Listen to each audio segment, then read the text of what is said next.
Jadi saya mikirnya saya kalau misalkan dapat rezeki, pengen dapat rezeki banyak harus dipancing dulu dengan sedekah.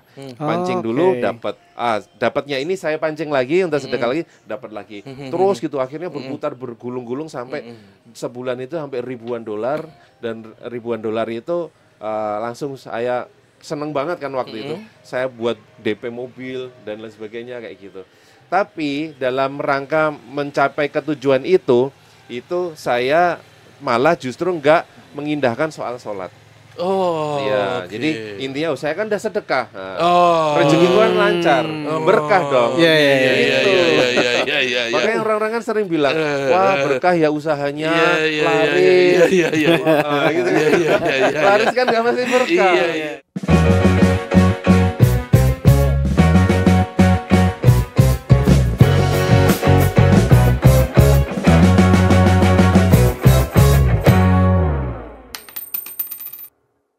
Assalamualaikum warahmatullahi wabarakatuh.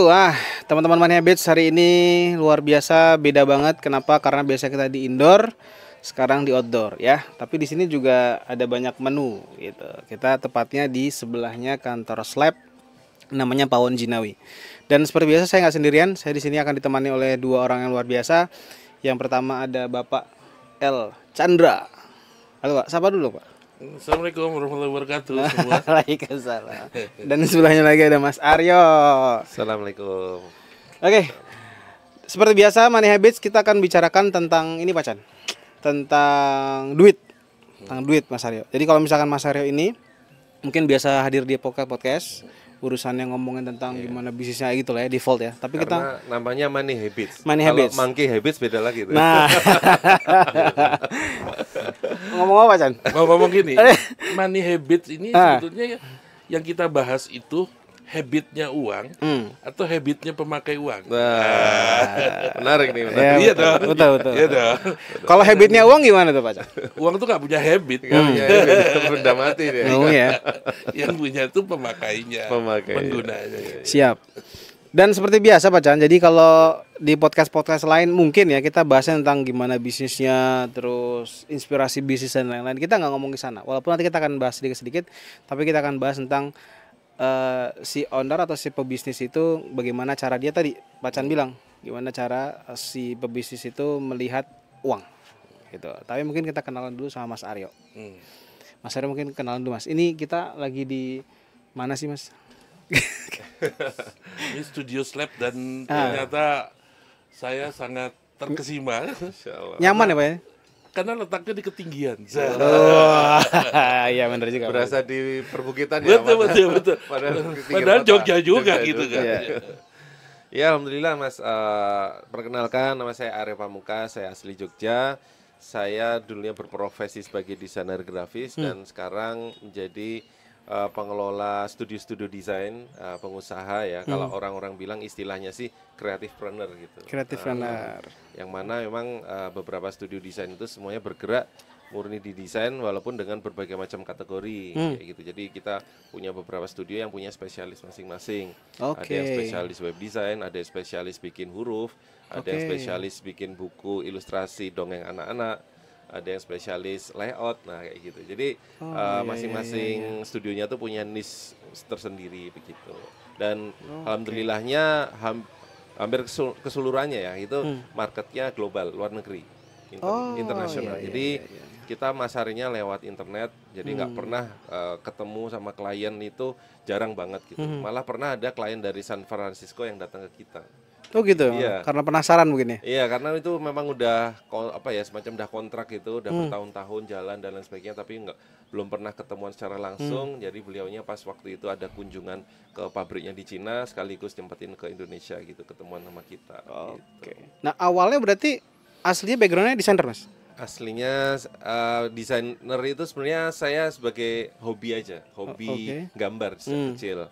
Tapi karena saya tuh punya punya keinginan dalam besoknya itu dulu saya punya cita-cita besok saya pengen mencari nafkah itu lewat hobi. Jadi hobi yang dibayar.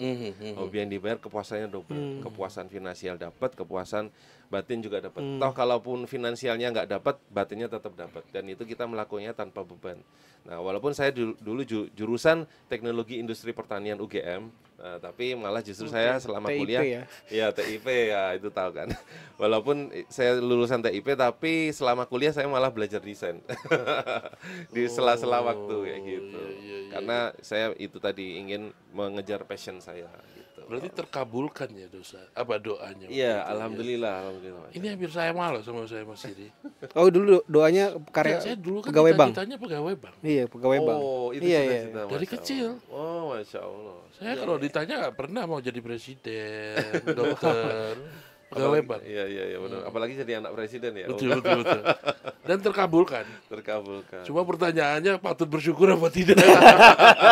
Kalau beliau patut bersyukur nih, dikabulkan. Gitu kan. Kalau saya patut bersyukur apa tidak? Berarti hati-hati dalam bermimpi gitu kali ya. Wah, itu Dalam ya. bercita-cita. Bercita-cita. Artinya bercita-cita pun harus sesuai syariat. Nah, itu kata Iya, benar. kuncinya, Masya Allah. Oke, berarti dari tahun berapa, Mas?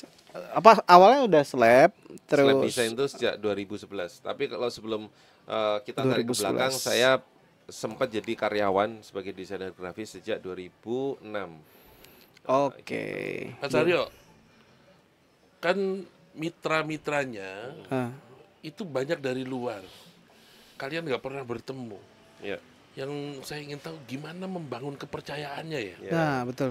Menarik nih Pak Chan. Jadi memang karena apa ya karakteristik klien luar itu mereka itu nggak terlalu banyak bertanya dan lain sebagainya, curigaan ibaratnya seperti itu. Yang penting kita punya identitas di secara online itu kuat. Mulai dari sosial medianya, terus karya-karya kita juga, konsistensi kita juga dalam membangun reputasi kita di online. Nah, itulah nanti yang akan dinilai gitu loh. Tapi kalaupun toh itu belum ada, walaupun istilahnya ada yang masih beginner nih mau ikutan, dia bisa memanfaatkan yang namanya platform.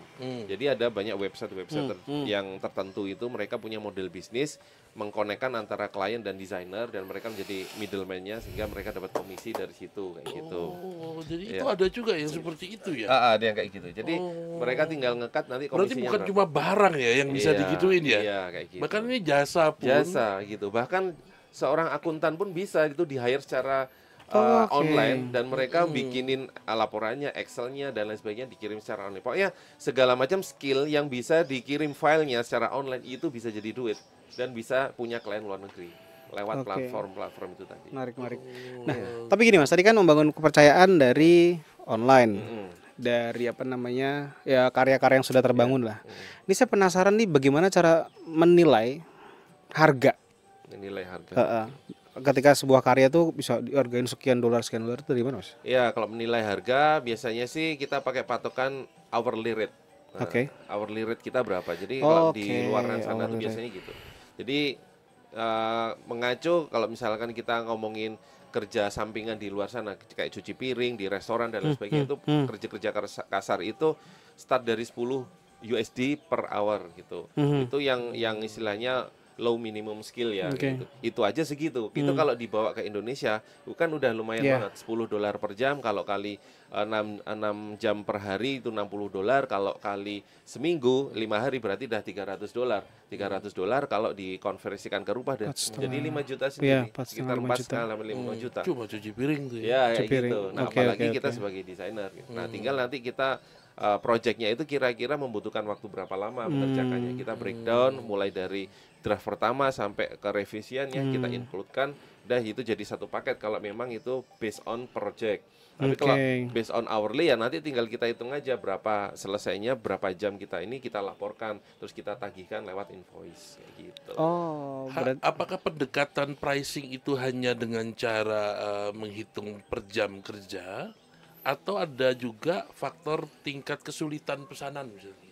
Ya sebenarnya tingkat kesulitan pesanan itu pun juga akan mempengaruhi lama Jam kerja dia ya? mengerjakan juga iya, kan. iya. Oke, setuju. Implikasinya pun ke situ gitu. Ya. Walaupun nanti tinggal kita mengatur hourly-nya tuh kita mau set berapa. Yang mau $15, $20, $25, makin dia ekspor, makin tinggi dia pasang harganya kayak gitu. Oke, sekarang kan klien adanya juga mungkin di negara-negara yang berbeda, Iya. gitu kan? Dimana tadi kalau kita mau pakai benchmark yang terjadi, Iya. apakah kita jadi harus tahu benchmark di setiap negara, tukang cuci piring di negara A dengan negara B bisa beda, atau sebetulnya ya cukup tahu 1-2 Ya, itu ya. bisa digunakan. Ya itu bisa jadi tolok ukur kita juga Pak. Misalkan katakanlah saya pernah ngeriset tuh. Itu udah tahun berapa lama, tahun kapan ya, udah lupa. Maksudnya itu udah lama banget saya riset itu desainer junior desainer grafis itu yang fresh graduate itu aja start dari $3.000 per bulan Per month. per month-nya. Itu fresh graduate ya belum Iya, punya iya, pengalaman iya. apa-apa. Itu kalau dinominalkan ke rupiah kan bisa sampai 40 sampai 40 50 juta, ya, jutaan betul. kayak gitu. Nah, itu kalau dibawa ke Indonesia itu udah jadi satu tim kan dengan biaya segitu. Ya, Dan ya.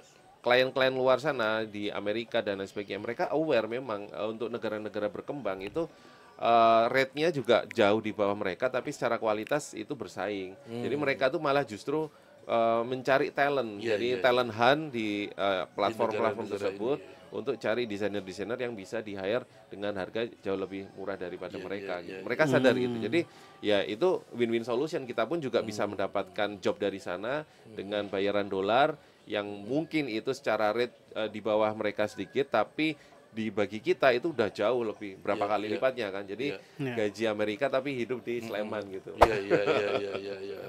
Harusnya lebih nyaman gitu ya. Iya gitu. Seperti Mas Aryo ini berarti pendapatannya dolar dong mesti. Iya, Alhamdulillah, dolar Pak. gitu. Kalau Bayangin ngeliat tadi kan itu. tadi bilangnya kalau awal $10. Iya. Ya kan, belum punya apa-apa $3.000. Nah, berarti kan bisa berapa ratus ribu dolar kan gitu. Amin, Kan gitu amin. ya. Enggak, mungkin saya kebayanginnya gini, berarti kalau sekarang Makasih, Mas. ya terjadi kenaikan kurs rupiah terhadap dolar, Bahagia. ya itu bagian dari doanya beliau Bener. kayaknya. Nah, itu dilematis juga sih. Dilematis di sisi pribadi kok seneng, tapi di sisi ngelihat kondisi ekonomi kita di negara kok Gitu sedih. ya. Waduh. Alhamdulillah masih ada sedih-sedihnya lah. Kayaknya saya kira doanya ditambah kencengin lagi gitu kan. Tapi kan nanti bilang kalau saya dapat lebih banyak saya bisa sedekah lebih banyak. Nah, gitu kan. Ayo buruan naik gitu. Ya. Nah, ini kita kan ngomong uang masuk nih. Nah, Betul. Ya. Bagaimana dengan uang keluar? Benar. Saya pembayaran ke tim pakai dolar juga apa enggak? Enggak pakainya rupiah. Pakai rupiah. Pinter. Pinter ya.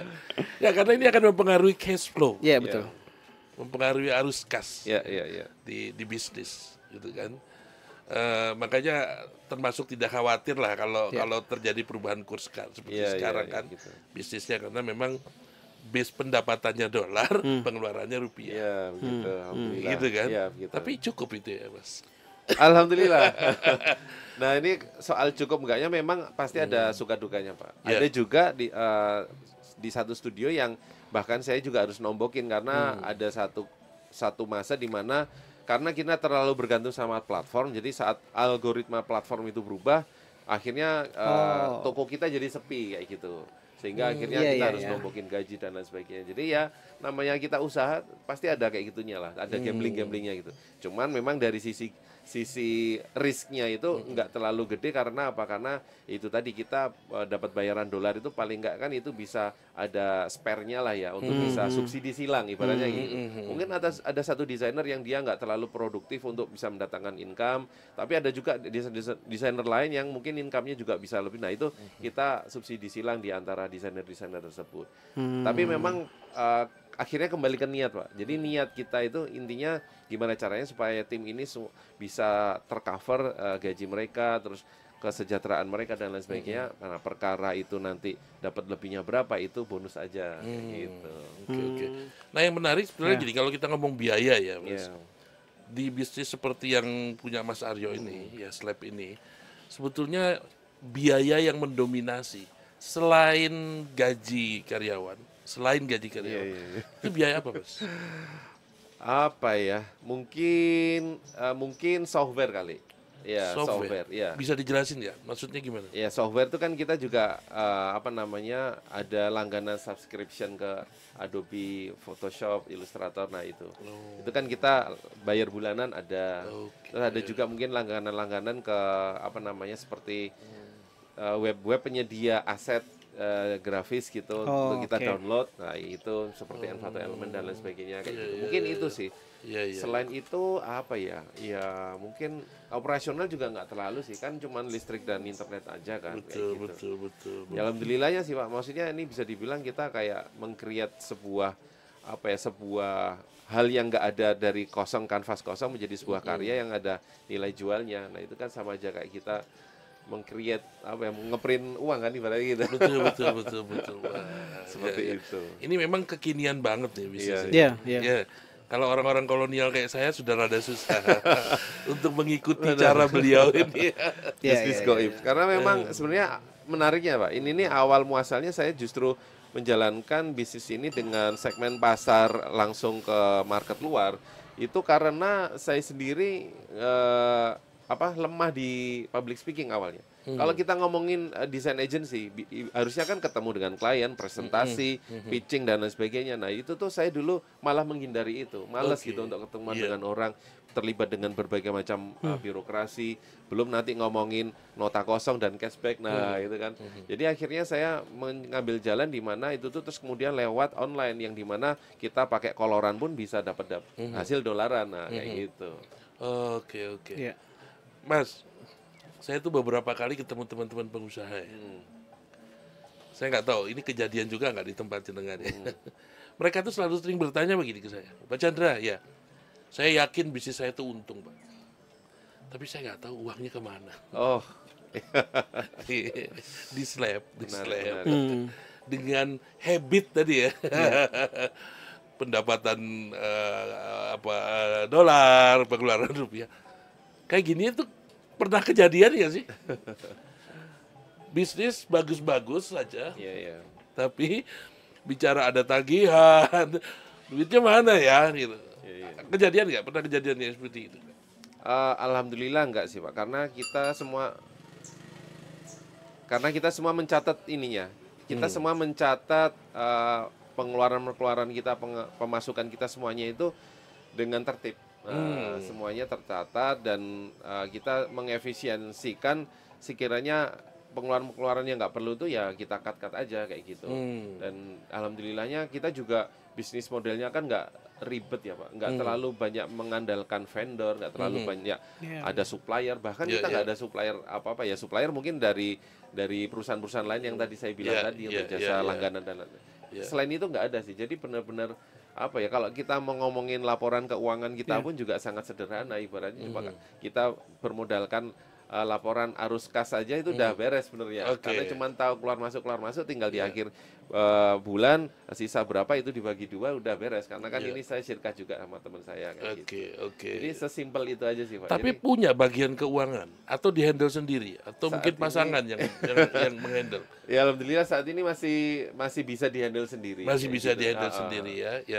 Mudah-mudahan ketertiban mencatat diikuti dengan kedisiplinan penggunaan dana. Ya, itu tantangannya memang di situ Pak. Karena kan memang namanya sebuah bisnis itu kan disiplin keuangan itu kan harus ya. Jadi saya pun juga harus, saya itu kegiatannya sehari-hari itu malah biasanya tuh mantengin mutasi. Mantengin mutasi harus keluar masuknya. Karena yang lain udah nggak ada kerjaan deh. Tinggal mantengin mutasi. Gitu. Itu tuh untuk pencatatannya supaya rapi gitu kan. Saya tuh bahkan ada aplikasi sendiri loh Pak, namanya money lover. Itu tuh sampai saya tuh mencatat untuk pribadi ya, tapi untuk pengeluaran makan berapa, terus pengeluaran makan, pengeluaran untuk shoppingnya, terus pengeluaran untuk sedekahnya itu tuh ini pribadi yang dicatat tuh transaksi pribadinya. Pribadi. Tapi itu akhirnya kebawa untuk perusahaan juga. Gitu. Usaha pun karena saya kan pakai PayPal ya untuk memasukkan pembayaran itu. Nah, rekening PayPal itu kan nggak bisa banyak juga. Jadi beberapa studio itu ada yang masuk di PayPal yang sama. Akhirnya harus saya pilah-pilah juga kan. Dari studio ini, Nah, itu harus agar nggak salah kamar gitu ya. Nah, itu dia kan bahaya kan. Bukan masuk ke haknya kan repot. Betul. Betul. Tapi kalau dalam bangun 2016 ya, dari 2016. 2011. Dari 2011 itu ngebangun emang murni sendiri atau ada pernah nyangkut di bank, terus akhirnya memilih Sirka, apa dari awal Sirka atau gimana, Mas? Kalau dari Slab Design sendiri, alhamdulillahnya modal kita bareng-bareng kayak gitu. Cuman memang saat dulu berawalnya itu cuman modal 20 juta. Dan saat itu saya belum ready uangnya. Kita 20 juta itu 10 juta kayak gitu. Kerjasama jadi, udah kerjasama. ya. Dan walaupun saat itu saya belum mengenal yang namanya Sirka, tapi waktu itu entah gimana Allah tuh kasih petunjuk ya. Ibaratnya kita ya pemodal dan pengelola juga. Dua-duanya kayak gitu. Nah, cuman saat jalannya saya bilang ini nanti yang 10 jutanya tak cicil ya, karena waktu itu memang belum ada. Belum tahu ya. Jadi utang pribadi lah sama partner saya itu. Tapi tidak dicicil dari bagi hasilnya ya, dari uang saya pribadi memang untuk membayar hutang. Jadi alhamdulillah walaupun hutang itu hutang personal aja, hutang pribadi dan itu sama partner saya. Nggak tahu itu secara syariahnya boleh atau enggak, tapi intinya sih itu saya hutang pribadi dan saya kembalikan sesuai dengan nominal. Tapi memang ide usaha ini saya ngajakin kayak gitu untuk menyasar luar negeri kayak gitu. Dan alhamdulillahnya cocok-cocok aja sampai sekarang. Kerjasama itu sekarang masih terjadi? Masih terus, ini ada partner saya juga di situ. Enggak, dengan orang yang pertama tadi. Dengan partner yang pertama sekarang masih terjadi? Masih. Dia sebagai pengelola juga dan pemodal juga. Oke. Berarti kemarin pengembalian itu dihitung sebagai pengembalian hutang pribadi. Ya. Tidak tercampur. Dan itu udah selesai? Udah selesai di beberapa bulan pertama. Udah selesai. Pastinya. Terus beliau cuma 10 juta doang. Oh, sekecil. Gitu maksudnya gitu kan. 10 juta doang, Pak. Dan itu saya dapatkan dari sumber luar, dari bukan usaha ya. Oke. Ya. Tapi ini menarik ya Pak Chan ya. Dari memulai bisnis tanpa pernah utang dan finansialnya sehat. Sebenarnya sih sebelumnya pernah terlibat juga, Mas. Yang dulu di tempat saya bekerja. Itu saya walaupun saya sebagai karyawan tapi juga diajakin sama mantan bos saya dulu. Ayo bikin cabang yuk. Ini saya ada nama baik nih di bank. Kalau misalkan mau pakai nama saya, nanti BPKB motor aja bisa cair 20 juta. Wes, bangga banget. Dan saya waktu itu punya Revo cair 20 juta. Oh iya. Kau bisa. Yang pinter siapa, yang bodoh siapa gitu kan. Karena pakai atas nama itu tadi. Beliaunya kan ya menjadi duta lah ya. Iya. Jadi nama beliau itu ada nilainya. Ada nilai. Bang Darling ya. Di dunia ribawi gitu ya. Jadi mengatasnamakan beliau sini karyawannya suruh ini aja, ada BPKB apa gitu. Akhirnya kita patungan bikin usaha salah satu cabang dan kemudian kita joinan patungan udah pakai surat kontrak dan lain sebagainya. Qadarullahnya ternyata tidak jalan progresnya akhirnya bubar kayak gitu. Nah, usahanya bubar, utangnya jalan terus. Gitu dia. Iya. Makanya itu yang membuat saya jadi sekarang jangan sampai teman-teman berhutang menjalankan usaha dari hutang bank itu karena kita membayar sesuatu hal yang pasti dari sesuatu yang tidak pasti kan gitu. Jadi dengan pendekatan logik saja sebetulnya juga agak beresiko sekali ya gitu ya. Memulai sesuatu yang tidak pasti dengan mengharapkan dari yang mengharapkan dari yang tidak pasti gitu kan. Itu dia. Betul. Tapi kembali lagi ke yang tadi saya bilang ya. Banyak sekali pengusaha itu mengeluh bahwa tadi omsetnya bisnisnya baik-baik saja ya. Tapi ternyata duitnya nggak ada Duitnya nggak ada. Ini saya kalau ketemu sama beliau-beliau yang seperti ini saya tanya gini, ini bisnis siapa sih? Saya. Yang nyatet? Saya. Yang jualan? Saya. Yang merasa kehilangan uang? Saya. Berarti tahu dong yang salah siapa. Karena udah nggak ada orang lain. Iya.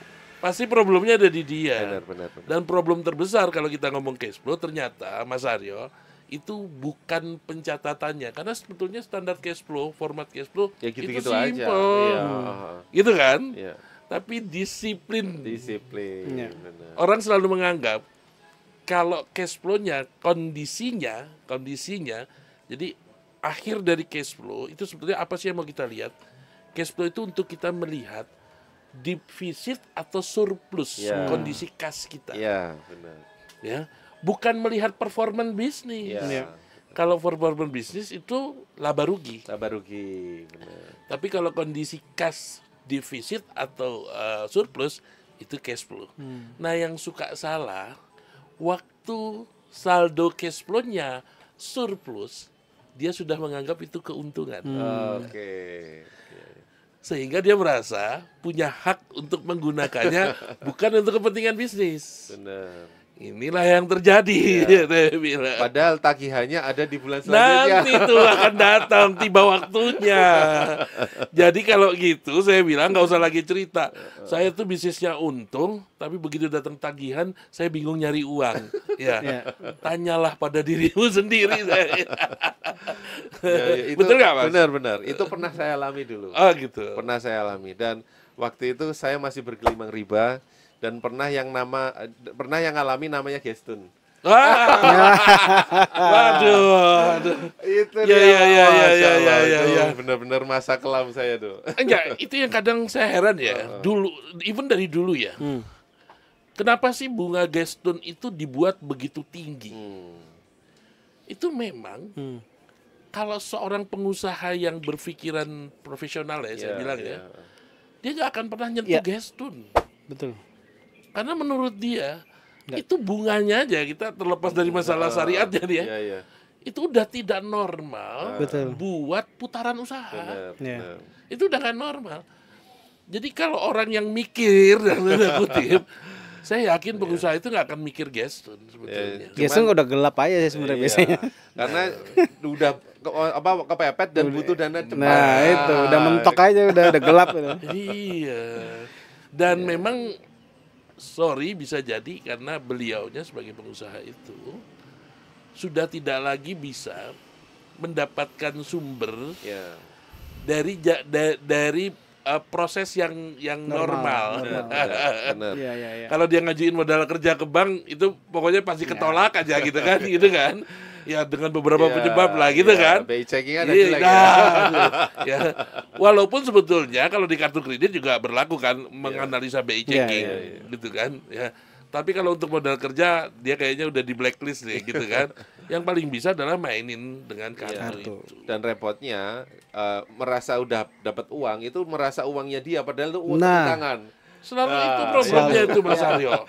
Jadi namanya limit itu tuh sebuah ilusi. Orang merasa kaya, limitnya tinggi. Ini saya nggak usah ngomong pengusaha lah ya. Kita dulu kerja di kantor, Mas. Ya kerja nih di kantor. Wah, dulu waktu saya masih kerja itu musim-musimnya orang apply kartu kredit. Bahkan kita nggak apply, kita dikirimin loh. Bener. Gitu kan? Dengan limit 4 juta gitu kan. Anehnya waktu itu, kalau ada temen yang berhasil apply, dikirimin kartunya, itu kok kayaknya temen yang lain merasa wajib untuk meminta traktir tuh. Betul. Ya benar, kan? syukuran cair gitu kan. Kartunya di-approve karena gitu kan. Ya kan? Si pemilik kartu merasa punya duit ini lebih. memang harus dilakukan gitu kan. Terus yang terjadi apa? Disitulah awal mula kartu digesek. Iya nggak? Jadi salah satu cara yang setan mainin dengan kredit ribawi itu adalah kita waktu dapat kredit merasa kita itu dapat uang lebih, dapat uang cash, dapat uang lebih tadi. Suntikan dana. Ya. Kita lupa bahwa di balik itu ada kewajiban. Nah, ini kadang ada yang tanya saya gini, emang bedanya apa Pak Chandra? Ini bedanya saya bilang, gampang sebetulnya. Ngebedain uang sendiri sama uang kredit itu gampang saya bilang. Nih, caranya gini. 1, kita punya uang di rekening. Uang sendiri, Mas. Hasil tabungan. Kita tarik 50 juta uang itu. Tarik. Habis itu uang ini kita bawa ke pantai Parangtritis gitu ya. Terus buang uang itu, dibuang tuh 50 juta. Set. Iya. Oke, itu yang pertama. Yang kedua, sama ada saldo juga di rekening kita, tapi itu hasil pencairan kredit. Oke. Hasil. Tariklah itu 50 juta juga sama. Oke, sama bawa juga ke pantai Parangtritis, buang di sana. Set. Saya tanya, dampaknya berbeda nggak? Beda, habis itu pusing, Pak. Mungkin dua-duanya pusing, tapi lama pusingnya beda loh. Ya. Yang pertama, uang kita sendiri, paling lama sebulan lah kita pusing. Iya. Memusingkan kebodohan kita kan, kenapa dibuang gitu kan? Iya nggak? Tapi kalau yang kedua, pusingnya tiap bisa bulan 2 tahun, bisa 2 tahun, bisa 3 tahun, tergantung tenor, no? Buntutnya yang bikin Nah pusing. itu dia kan, ya kan? Tergantung tenor itu, gitu loh. Benar. Nah ini yang membedakan. Orang kadang nggak berpikirnya ke arah sana gitu. Ya. Dan parahnya orang-orang biasa udah muter dari uang kredit tadi, alasannya buat modal, ya kan? Oh buat modal nih, buat modal kerja dan lain sebagainya. Setelah diputerin, udah uangnya masuk, udah utuh. Nah modalnya tadi nggak terus langsung dibalikin. Puter lagi, akhirnya malah kecampur sama uang sendiri dan lain sebagainya. Gitu. Jadi merasa uang terlena. Uang yang kita dapat nih, wah ini uangku nih. Padahal kan harusnya segera ditutup. Betul. Nah yang ditutup apa paling? Cicilan minimum. Betul. Itu tapi masih mending, Mas. Kalau uangnya diputerin lagi, Mas. Ada yang uangnya sudah terkumpul, itu menjadi barang. Berpikir, oh ganti mobil. Itu dia, Masya Allah. Ganti mobil. Rumah udah nggak cukup kalau yang sekarang nih, gitu loh. Iya, Ya nggak? Jadilah hal yang konsumtif. Bayangkan, dulu awalnya uang ini sebetulnya untuk hal yang produktif. Tapi akhirnya jadi konsumtif. Perbedaannya di mana? Waktu uang itu jadi produktif, masih ada peluang uang itu menghasilkan, karena diputar. Tapi waktu dia berubah menjadi konsumtif, itu sudah tidak lagi. Benar. Akhirnya itu jadi uang yang habis terpakai. Belum ngomongi nilai penyusutan dari barang tersebut. Itu dia, gitu loh. Jadi ada perbedaan di situ yang menyolok sebetulnya. Insya Allah. Ya, tapi ya kadang kita nggak sadar dengan itu. Siapa yang hebat? Yang hebat itu setan, Mas. Masya Allah. Oke, berarti Mas Arya sejak mulai Slab itu dibangun nggak ada lagi ribawi, terus sampai hari ini semuanya cash. Alhamdulillahnya begitu, Mas. Wah, dan luar itu biasa. saya terapkan ke studio-studio lain juga kayak gitu. Saya kalau melihat pengusaha kayak gini, yang saya pengen tanya amalannya apa? Waduh. Iya, karena Iya, kalau jarang bener, Pak. aktivitas, Betul, Pak, aktivitas yang begitu kan Iya, seorang iya. pengusaha ya banyak. Ya. Atau mungkin bisnis model juga berpengaruh, Pak. Kenapa? Bisnis model juga berpengaruh. Ya mungkin iya, tapi yang menarik buat saya, jangan-jangan ada amalan khusus nih gitu kan. Misalnya wiridnya satu hari 1000. Masya Ya, Allah. ada amalan khusus nggak, Mas Aryo? Iya. Sekarang kalau mau ngomongin amalan ya, Pak. Iya. Kita tarik ke belakang. Sebelum amalan itu dilakukan, kira-kira udah sesuai niatnya udah benar belum amalan tersebut. Nah, seperti yang kita tahu, Pak, yang namanya amalan-amalan itu salah satunya sedekah. Dibilang sedekah memperlancar rezeki. Tapi justru saya pernah kena di masa-masa sedekah itu tidak mendatangkan itu mendatangkan rezeki, tapi rezekinya malah menjadi istidraj. Jadi saya beramal tapi malah kena istidraj. Oh gitu. Iya, kayak gitu. Piye. Itu penjelasannya tidak mudah ini. Kan lucu ya, padahal istidraj itu kan kenikmatan yang membuat kita makin jauh dari Allah. Padahal saya beramal. Iya. Nah itu saya mengalami Tujuan saya waktu itu untuk biar balik ketika modalnya saya itu. Hitung-hitungan Mas berarti ya. hitungan niatnya sendiri udah salah. Bertransaksi dengan Allah. Niatnya sendiri udah Iya, salah. iya. Tujuan saya Sempat untuk biar biar balik kasih modalnya tahu itu. diingetin sama Oh, teman-teman. hitung-hitungan Mas berarti ya. Hitung-hitungan dapat balasannya Niatnya cuma di sendiri dunia udah loh. salah. Nanti di Bertransaksi akhirat dengan nanti Allah. karena udah dibalas Niatnya semua di sendiri dunia. udah salah. Iya. Saya sempat Iya. ngotot loh. Masa sih kok bisa? Ini loh ada ayatnya, ada suratnya, ada ayatnya. Saya sempat baca dan sempat ragu juga loh. Tapi kan di akhirat nanti yang menjanjikan Allah. Allah kan menjanjikan kalau kita sedekah akan dibalas berlipat ganda. Masa sih kalau misalkan kita berharap sama Allah, ada suratnya, ada ayatnya. Salah kayak gitu. Sempat baca dan sempat ternyata akhirnya saya alami sendiri. Dengan saya berpikiran seperti itu, niatnya sendiri nggak diluruskan, niat lillahi ta'ala, akhirnya malah justru saya kayak makin haus terhadap itu. Jadi saya mikirnya saya kalau misalkan dapat rezeki, pengen dapat rezeki banyak harus dipancing dulu dengan sedekah. Pancing dulu dapat, dapatnya ini saya pancing lagi untuk sedekah lagi, dapat lagi. Terus gitu akhirnya berputar bergulung sampai sebulan itu sampai ribuan dolar, dan ribuan dolar itu pancing dulu. Saya seneng banget kan saya pancing lagi, saya buat DP mobil, terus gitu akhirnya berputar bergulung. Tapi dalam rangka mencapai ketujuan itu saya malah justru enggak mengindahkan soal sholat. Saya buat jadi intinya saya kan udah sedekah, tapi rezeki gue lancar, berkah dong. Makanya orang-orang sering bilang, wah berkah ya usahanya, laris kan gak macam berkah, berkahnya tinggi, berkah ya. Makanya orang-orang kan sering bilang, wah berkah ya usahanya. Malah justru yang wajib-wajibnya malah enggak gitu ya. Laris kan gak masih berkah, omsetnya tinggi, berkah ya, belum tentu. Itu malah justru itu. Saya makin malah justru yang wajib-wajibnya malah enggak gitu ya. Saya tenggelam sama kerjaan. 24 jam itu merasa nggak cukup. Jadi merasa kurang-kurang terus gitu. Saya ngejar klien terus. Feedback klien, revisi klien itu saya pentingin timbang panggilan azan. Apalagi kalau kita udah di depan komputer. Ntar nanggung. Tiba-tiba udah mau mepet sholat. Pas waktu sholat asar, tahu-tahu azan maghrib. Selesai. Iya, dan tinggalan udah ya. Itu parahnya itu. Dan setelah azan maghrib selesai, saya nggak terus langsung sholat maghrib. Nunggu lagi, mepetin lagi sholat maghribnya, nunggu sholat isya. Bisa lewat lagi tuh ya. Ya, itu parahnya itu. Tapi sadarnya itu istidrat itu. Itu berapa lama tuh Mas? Istidrat itu gimana itu? Apa itu waktu itu? Ada momen tertentu kah? Atau apa gitu loh sampai itu momennya memang cukup memukul saya waktu itu. Itu saat meninggalnya ibu saya. Nah, gitu. Jadi semasa saya waktu masih kerja itu tadi, itu udah saya posisi punya istri dan punya anak.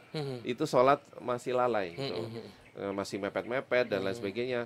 Nah, waktu seketika saya ngelembur itu kan ibu bangun terus ngingetin udah sholat belum Le gitu. Nah, ibu waktu itu sholat tahajud ya, jam 2 itu. Tapi ngingetin saya untuk sholat isya. Saking kebiasaannya mundur-mundur tadi ya. Mundur-mundur. Nah, itu saya masih berontak. Kenapa sih Bu ngingetin sholat kan harusnya dari diri sendiri ikhlas, nggak bisa dipaksa-paksa. Masih berontak itu. Kalau saya niat ya nanti saya sholat kayak gitu Mas. Nah, semenjak ibu akhirnya meninggal, terus semua ingatan tentang nasihat ibu itu terngiang-ngiang. Terus saya singkat cerita, saya tanya lah sama teman saya yang lebih ngerti soal agama, Mas apa sih kira-kira amalan yang bisa dilakuin supaya ibu tuh enak di sana, bahagia di sana, saya sebagai anak bisa kirim-kirim doa atau apalah gitu, ritual-ritual apa gitu yang membuat ibu bahagia. Ya yang jelas yang paling utama itu adalah doa yang soleh Mas gitu. Tinggal jenengan ini udah soleh belum? Kalau belum soleh ya disolahin dulu biar doanya nyampe. Wah itu langsung kena banget itu, banget.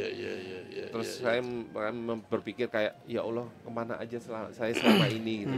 Waktu ibu masih ada saya juga masih sangat kurang berbakti gitu. Masa iya sekarang ibu sudah meninggal saya juga nggak berbakti. Tidak memberi kontribusi apa-apa gitu untuk ibu ya. Ya akhirnya disitulah saya mulai perjalanan saya untuk mengubah diri saya gitu.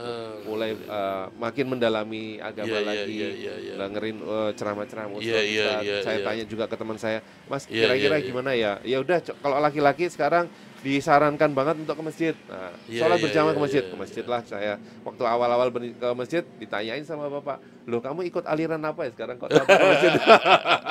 Malah bapak yang nanya. Iya gitu, itu kan rame-ramenya bom-bom gitu kan. Iya. Loh enggak Pak, ini nih konsepnya amal jariah. Jadi ibu tuh dapat pahalanya juga. Ya udah terus dari situlah terus ketemu seorang ustadz yang kemudian ustadz itu punya santri-santri ternyata tapi kekurangan tempat gitu. Nah di situ akhirnya saya punya ide untuk kita berkolaborasi. Berkolaborasi saya support di di teknisnya dan juga di operasionalnya ustadznya soal ilmunya. Nah saya berpikir bahwa selama ini CSR studio atau kantor itu tuh selama ini random gitu loh. Kadang ke panti asuhan ini, ke masjid ini dan sebagainya. Kenapa enggak itu kita kelola aja supaya kita tahu menyalurkannya dengan tepat guna dan kita juga bisa melihat tumbuh kembangnya gimana. Awalnya saya nekat untuk bikin sewa kontrakan 15 juta, isi cuma 5 santri doang. Kayak konsep-konsep rumah tahdis gitu. Alhamdulillah dari situ terus berkembang.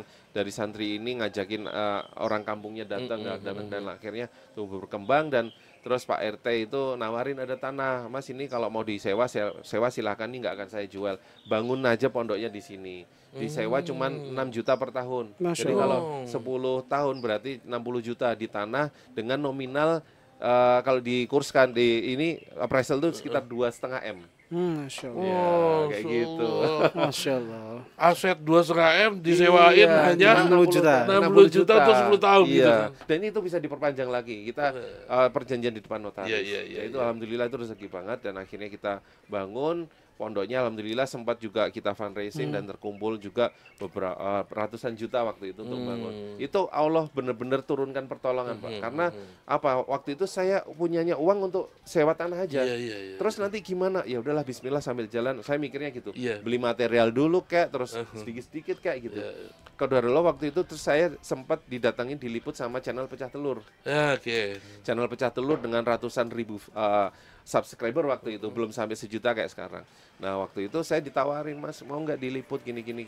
Saya bilang, lah emang saya pantas, narasumbernya kan keren-keren loh. Terus dia bilang, lah ini mumpung gratis loh, kalau enggak biasanya ada red cardnya. Oh gitu ya. Ya udahlah bismillah. Akhirnya saya diliput, terus kemudian waktu itu ada Mas Sabtu juga diliput. Nah saya nitipin nomor rekening gitu di situ. Ada pembangunan dan lain sebagainya. Wah alhamdulillah semenjak itu langsung cepat itu. Ada yang nyumbang dari mana-mana gitu. Dan alhamdulillah bisa terbangun sampai sekarang kayak gitu. Dan kalau mau ngomongin amalan, mungkin itu salah satunya ya. Karena kalau kita terlibat di project Allah, kita membantu agama Allah, juga akan yang menguatkan kedudukan kita kan. Pasti kita harus yakin ya dengan itu ya. Tapi tadi yang wajibnya itu udah nggak perlu didiskusikan lagi dong. Ini penting nih. Jadi buat teman-teman yang seumuran Mas Giri, kadang kita mau mencontoh pengusaha atas keberhasilan usahanya, gitu kan? Tapi kita kadang lupa bertanya amalan. Yang ditanya resep bikin usahanya apa, gimana usahanya sampai seperti itu ya. Tapi amalannya kita lupa. Dan yang harus kita pastikan adalah kalau amalan wajib itu harusnya udah nggak harus dipertanyakan, karena itu wajib gitu loh, ya kan? Bahkan yang harus dipertanyakan itu memang amalan yang sunahnya, yang tambahannya. Kalau yang ini mah sudah harus itu.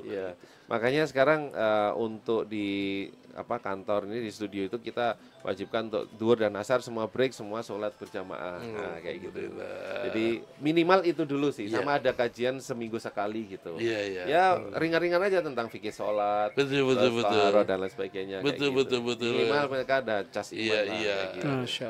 Kapan-kapan kita bikin kajian riba gitu kan, biar nggak terlilit dengan hal-hal ini menarik itu. Kalau soal ngomongin riba ya, kita juga menyediakan fasilitas kredit tanpa riba. Jadi, dari kantor sendiri? Ke tim. Oke. Jadi kalau mereka pengen beli HP, pengen beli laptop, pengen beli motor, kita fasilitasi tinggal potong gaji. Cicilannya menyesuaikan mereka. Mereka sanggupnya berapa. Oke. Kalau pas satu bulan itu Mas jangan potong dulu ya nggak apa-apa juga. Oke. Ya, ini berapa orang karyawan sekarang? Sekarang kalau yang slab design ada 30-an. 30 orang, oke. Masih bisa di-handle yang itunya sendiri, Mas Iri. Tapi pada satu titik slab akan membesar, karyawan akan bertambah. Pada saat itu, kalau ada kebutuhan kredit karyawan, pindah kemana? Sudah harus kerjasama. Saya taruhnya kemana? Harus kerjasama sama orang, sehingga nggak makan cash flow. Benar. Bisa. Biar cash flow-nya lebih sehat. Bisnis. Urusan yang begininya pindah. Biar trust aja yang siap. Gitu ya. Insya Allah. Oke. Masya Allah teman-teman Habits, hari ini kita belajar banyak banget ya dari Mas Aryo, mulai dari gimana cara bangun bisnis tadi sampai tadi ke amalan-amalannya. Dan sebenarnya yang paling penting adalah selain amalan, semua aktivitasnya tidak ada pelanggaran syariat ya Pak Chan ya? Ya, itu yang terpenting. Dan yang terpenting lagi, pelanggaran syariat itu terjadi karena memang kita tahu syariatnya. Oke. Kadang kita tuh hanya kebetulan benar. Iya, Kalau yang kebetulan benar memang benar, tapi tidak dapat pahala, Mas. Iya, benar. Berarti belajar itu menjadi Oh, itu. bagian dari kewajiban seorang pengusaha Iya. dalam menjalankan hidup. Dan agar dapat pahala. Iya, Oke. kan. Makanya kan Nabi kan menasihatkan kan sebelum Iya. kita masuk pasar harus belajar dulu fikih Iya. muamalahnya. Termasuk kayak studio desain itu apa aja yang boleh, apa yang enggak kayak gitu. Dulu Berarti saya- ada penolakan-penolakan, Mas? Iya, dulu saya pun juga segala macam project-project waktu saya belum tahu itu saya tabrak semua. Yang judi-judi ya dibikin. Oh, gitu yang, ya. Iya. Oh, iya iya iya. Yang makanan-makanan non halal juga dibikin. Iya, iya, Logo-logo iya. terutama Iya, kan. kayak iya. gitu. Iya, iya, Tapi iya. terus habis itu ada diskusi dan lain sebagainya. Oh iya, ini jadi dosa jariah ini Iya, kan. iya, iya. Kalau misalkan kita bikin sebuah desain menarik dan orang lihat itu karena tertarik desainnya terus Iya. gitu jadi membeli, akhirnya kan Iya. kita juga kena. Ya, ya ini amalan ini yang tadi Iya. saya maksud. Ini amalan ini ya. Betul. Kalau dilihat dari logika, aduh sayang dong. Betul, ada saya kesempatan, nominalnya gitu gede ya. kan. Betul. Tapi kalau kita ngelihat dari ketaatan, ini nggak bisa ditawar. Iya. Apalagi kalau kita udah belajar yang namanya makna rezeki. Betul. Nah, itu dia. Dan tentunya akan menambahkan rezeki-rezeki yang lain ya. Iya, Pasti, iya. pasti. Oke. Masya Oke, Allah. gitu teman-teman Habits, kita ketemu lagi insyaallah di podcast yang lain tentunya sama dengan tamu-tamu yang luar biasa lainnya. Saya Giri Ruslandar, ada Pak Chandra. Chandra. Arya Pamungkas. Assalamualaikum warahmatullahi wabarakatuh. Waalaikumsalam warahmatullahi wabarakatuh.